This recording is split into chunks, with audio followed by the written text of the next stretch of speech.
ரோமர் 8வது அதிகாரம் 12வது வசனத்தில் அழகாய் சொல்லப்பட்டிருக்கிற. வாசிங்க ரோமர் 8வது அதிகாரம் 12வது வசனம்.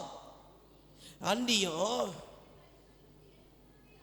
ஆவி உங்களில் வாசமாய் இருந்தால்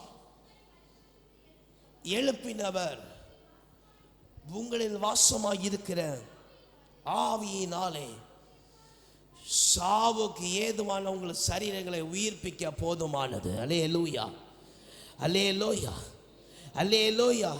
இயேசு இந்த உலகத்தில் வாழும் பொழுது, ஊழியம் செய்யும் பொழுது, பிதாவுடைய சித்தத்தை அறிந்து அதன்படி செய்கிறதுனால திருப்தியா இருந்தார் என்று சொல்லப்படுகிற வார்த்தை உண்மையா இருக்குன்னு சொன்னால், அவருடைய பரிசுத்த ஆவியானவரை அருளி செய்யப்பட்டிருக்கிற அவை சோத்திரின் நாட்களில் பெற்றுக்கொண்டே என்று சொன்னால், நீயும் ஆமென் சோத்திரம் கிறிஸ்துக்குள்ள திருப்தியாய் இருக்கிறது போல உலகத்திலும் திருப்தியா இருக்கலாம். அல்லேலூயா, அல்லேலூயா, அல்லேலூயா.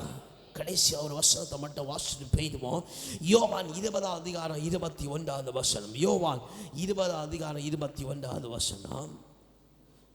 யோவான் 20வது அதிகாரம் 21வது வசனம். இயேசு மறுபடியும் அவர்களை பார்த்து, உங்களுக்கு சமாதானம் உண்டாவதாக, நான் உங்களை அனுப்ப வேண்டும் என்று சொல்லி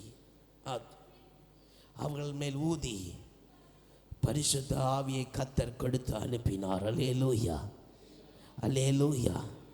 இன்னைக்கு நீங்கள் திருப்தியாகும்படிக்கு கர்த்தர் தம்முடைய ஆவியை உங்கள் மத்தியில் பொழிந்தருள்வாராக. அல்லேலூயா, அல்லேலூயா, அல்லேலூயா, அல்லேலூயா. நீங்கள் வெட்கப்படும்படிக்கு நீங்கள் திருப்தி இல்லை என்று சொல்லுகிறேன். உங்களை வெட்கப்படுத்தும்படிக்கல்ல, உங்கள் கர்த்தருடைய பாதத்தண்டையில் திருப்பிக் கொள்ளும்படிக்கு இவைகளை கர்த்தர் உங்களுக்கு உணர்த்தி தர விரும்புகிற